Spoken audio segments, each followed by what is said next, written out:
It's really inspiring to be here in Balcombe on my second visit to see how much the anti-fracking protest has grown and developed and got stronger.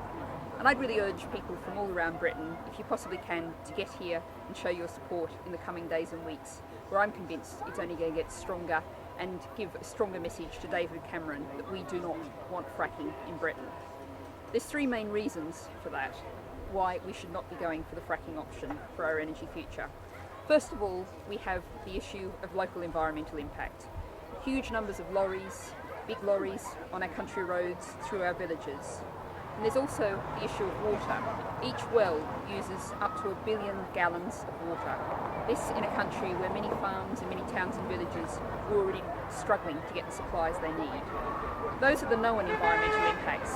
There's also the concern about the risks of methane in our underground aquifers, the water supplies, and the leaking of chemicals from fracking into those aquifers, and once they're polluted they can't be cleaned up, and into our local environments.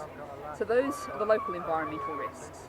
But there's also the bigger global issue of climate change.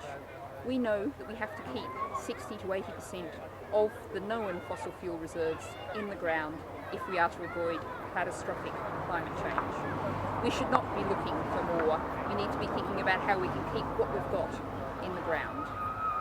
And then finally, there's the issue of cost. If we follow George Osborne's dash for gas, we're going to be locking ourselves into a high-cost future. The International Energy Agency predicts that by 2020 we're going to see a 40% rise in the global cost of gas. And the price will be volatile. Whereas if we invest in renewables, in solar, in on and offshore wind, and eventually tidal, we know what the sun, the wind, the tide are always going to cost, which is nothing.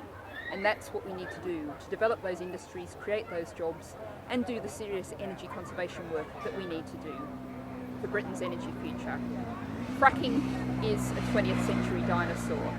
We need to develop 21st century technologies for our energy future.